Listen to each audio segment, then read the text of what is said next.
Recently, I've been playing Xenoblade Chronicles 3 again, since it's been over a year since I started a full new playthrough, and I came up with a terrible idea for a video.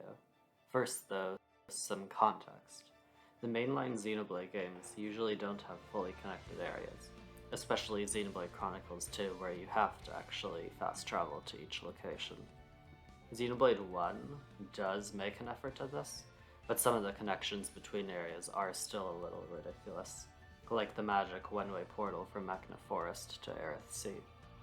Xenoblade 3, however, lets you run to nearly every area in the game, conveniently looping around to form a circle, or, if you're a little more observant and can connect a few dots, actually an Ouroboros.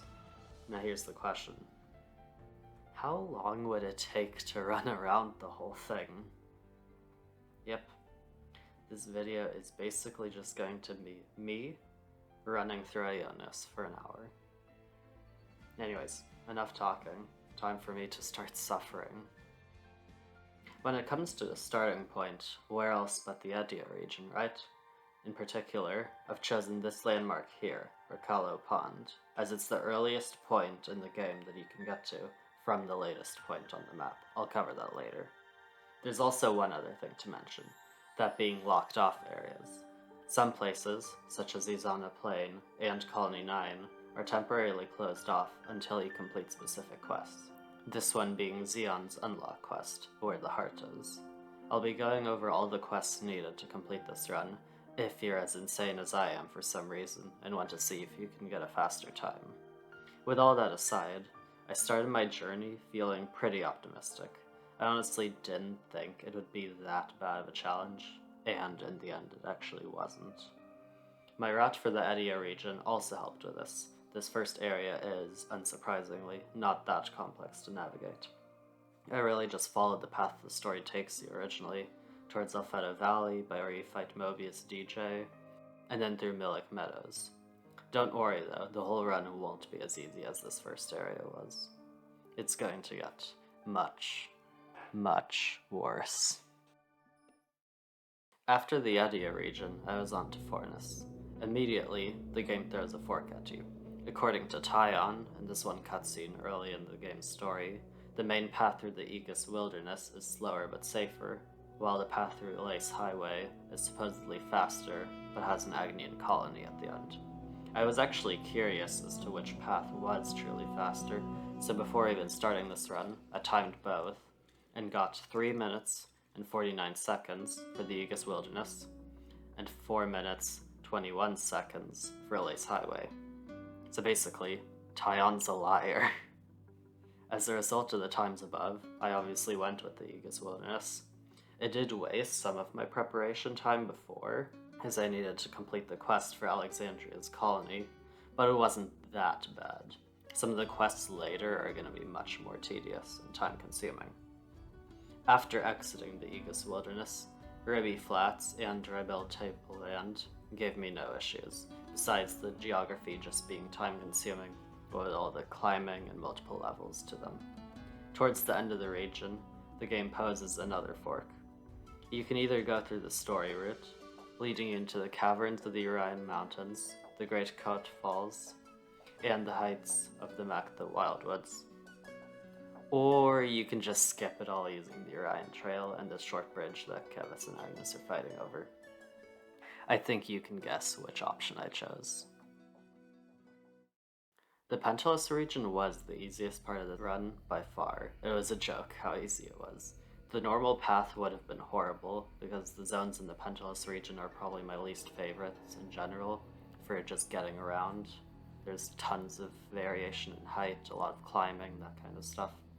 Instead though, we were able to just skip the whole thing, and we're immediately now in the Keves Castle region, where the route is also very simple. We can completely skip the floating islands, and just go right through Colony 11 and Fort Overbus if we complete these quests. Noah's Side Story, Ashura's Unlock Quest, the Castle Guard, and Festival of War, which requires you also complete Ashura and Teach's Ascension quests, which requires you complete Teach's side quests and his Unlock quest. So yeah, pretty annoying. But anyways, We're actually quite close to the end of the run now. We only have Cadensia and the Upper Aetia region. Saying only there is a bit of an understatement though, as you'll see very soon. You might think at first that the Cadensia region won't be that bad. After all, with the boat, I could just cross in a matter of seconds, right? But what if I just didn't use the boat? Yeah, I actually did swim the whole thing on foot. And yes, it was horrible, though not actually that horrible. I could have easily just used the boat, but I feel it'll be more accurate by actually swimming through the whole thing, since then we have the same movement speed around the whole world. The boat, being much faster, would have cut down the time considerably, and wouldn't really have shown how large the Cadensia region actually is. Anyways, after swimming for a while, and swimming some more, I finally made it to Ligard prison camp at the very end of the region.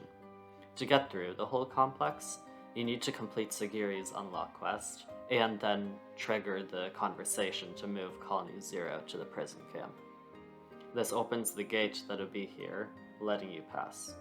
After that, it was an easy run to the bridge from Cadensia to Upper Aetia. Finally, I was in Upper Aetia.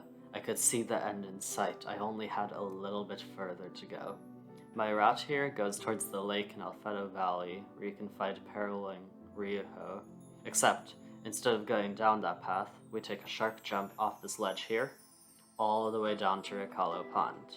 This is why I started here, because this is the latest part that we can jump from to get to Ricalo Pond, which is the earliest area. This also marks the end of this run. In the end, these were the times I got for each region.